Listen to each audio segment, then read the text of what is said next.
The year is 2025. The political landscape is as turbulent as ever, with the United States navigating through a myriad of challenges both domestically and internationally. The setting, the hallowed chamber of the United States Congress. This historic venue has witnessed countless pivotal moments in American history, and tonight promises to be no different. All eyes are on President Donald J. Trump as he takes to the podium for his annual State of the Union address. The room is filled with a mix of anticipation and tension as everyone waits to hear what he will say next. A sense of anticipation tinged with apprehension hangs heavy in the air. The audience, a blend of supporters and critics, is on the edge of their seats, each person interpreting the moment through their own lens. This is not Trump's first rodeo. He has stood at this podium multiple times, each occasion marked by his unique style and controversial statements. He is a seasoned performer on this stage, known for his unpredictable pronouncements and his penchant for shattering political norms. His speeches often leave a lasting impact, stirring both admiration and outrage. Trump begins his speech by touting what he perceives as the successes of his administration, focusing heavily on his economic policies.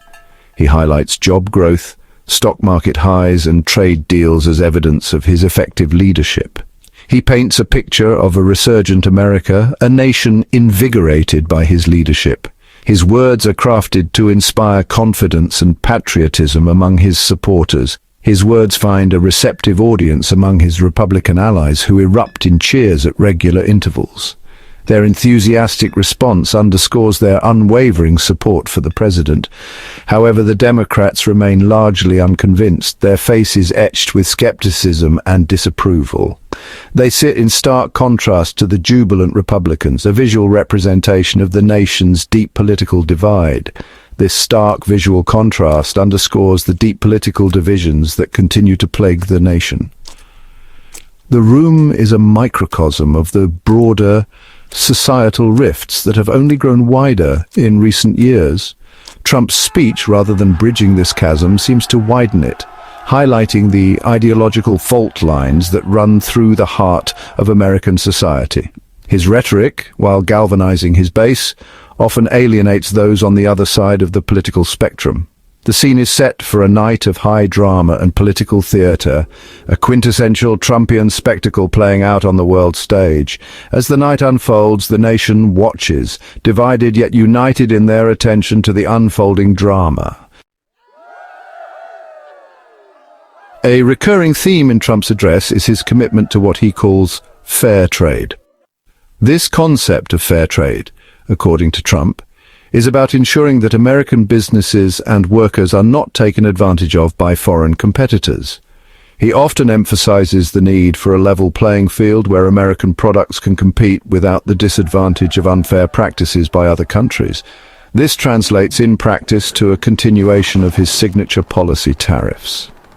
Tariffs, in Trump's view, are a tool to correct imbalances in trade relationships and to penalize countries that engage in practices he deems unfair, such as dumping cheap products into the American market or manipulating their currencies. He argues that these tariffs are essential to protect American jobs and industries from unfair foreign competition. By imposing tariffs, Trump believes that American companies will be more competitive, leading to increased production and job creation within the United States. He singles out China, as he has done so often in the past, as a particularly egregious offender in the global trade arena. According to Trump, China's trade practices, including intellectual property theft and state subsidies to Chinese companies, have created an uneven playing field that disadvantages American businesses. Trump's tariff policies have been a source of constant controversy, both domestically and internationally. Supporters argue that these measures are necessary to protect American interests and to push back against unfair trade practices. However, opponents see them as protectionist and damaging to the global economy. Critics argue that they have hurt American consumers by raising prices and have damaged the economy by disrupting supply chains. The increased costs of imported goods often get passed down to consumers, leading to higher prices for everyday items. Additionally, the uncertainty created by tariffs can lead to delays and inefficiencies in the supply chain. They point to the fact that many farmers who rely heavily on exports have been particularly hard hit by retaliatory tariffs imposed by other countries. These retaliatory measures have made it more difficult for American agricultural products to compete in foreign markets, leading to decreased sales and financial hardship for many farmers. Despite these criticisms, Trump remains defiant. He insists that his tariffs are a necessary measure to protect American interests and to ensure that other countries engage in fair trade practices. Trump often points to anecdotal evidence of companies bringing jobs back to the United States as proof that his policies are working. He insists that his tariffs are working, that they are bringing jobs back to America and forcing other countries to play by the rules. Trump believes that the long-term benefits of these policies will outweigh the short-term pain, leading to a stronger and more resilient American economy. However, many economists dispute these claims, arguing that the tariffs are doing more harm than good. They point to data showing that the tariffs have led to job losses in industries that rely on imported materials and have increased costs for American businesses.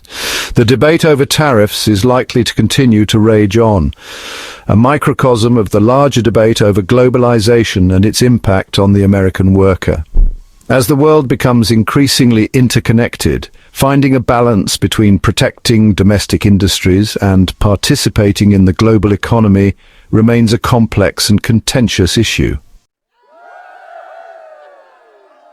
In a move that surprises even his closest advisors, Trump revives his interest in acquiring Greenland.